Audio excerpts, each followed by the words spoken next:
Ha avuto un ottimo riscontro l'iniziativa Segui e scopri la Valle, l'itinerario internazionale di musica, che si è svolta domenica sulla Collina dei Templi, che ha visto la presenza di oltre 150 musicisti impegnati nella Valle dei Templi con la Modern Music Orchestra, arrivati da diversi paesi dell'Agrigentino, e quelli della Vio Juno Ren Orchestra, un'orchestra sinfonica giovanile della città di Aia, arrivata dai Paesi Bassi.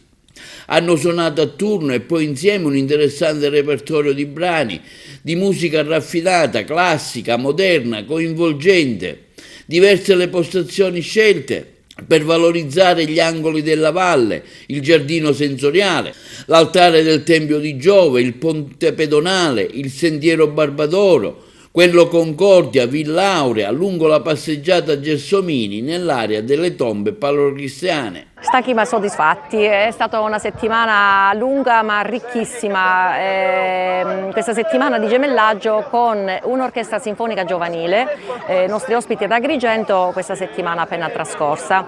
Erano qua ad Agrigento per un gemellaggio triangolare con l'Istituto Comprensivo Esseneto ad indirizzo musicale e con l'associazione musicale MMO, Modern Music Orchestra, che nasce appunto per dare musica e soddisfazione agli ex alunni delle scuole ad indirizzo musicale.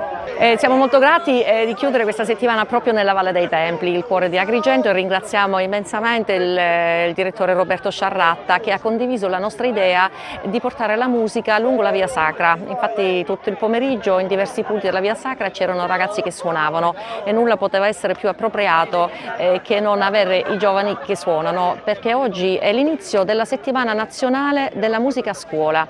La settimana nazionale è indetta dal Ministero dell'Istruzione per tutte le scuole, proprio per valorizzare un linguaggio che per i giovani è un linguaggio educativo, formativo, e insegna che la musica non solo si ascolta ma si possa fare, la musica si fa. Oggi musica under 18 in allegria. È partito il nostro secondo tour in questo 2024 e quest'anno abbiamo la concomitanza con l'orchestra giovanile olandese, un'esperienza che si ripete visto la bellissima appunto esperienza che abbiamo fatto nel 2018. Oggi il nostro tour parte da qua, mentre loro hanno concluso il loro tour, ritornano in Olanda e ci aspettano il 5 luglio per il nostro arrivo. Noi proseguiremo con le nostre prossime date, che sono il 16 di maggio presso il Teatro Costa Bianca di Real Monte nell'ambito della rassegna Euterpe Musica. Il 23 maggio saremo ancora ospiti qui al Parco della Valle. Musica classica, musica moderna, parco archeologico e bellezze naturalistiche, che cosa le accomuna? Le accomuna il fatto di condividere la musica appunto nei suoi vari aspetti, dall'aspetto classico, sinfonico e l'aspetto moderno e improvvisativo. C'è stata una prova congiunta delle due orchestre dove i ragazzi si sono misurati, i nostri che fanno musica moderna hanno potuto capire come funziona il mondo della musica sinfonica e gli olandesi hanno potuto capire come si può improvvisare in un brano tenendo una struttura aperta.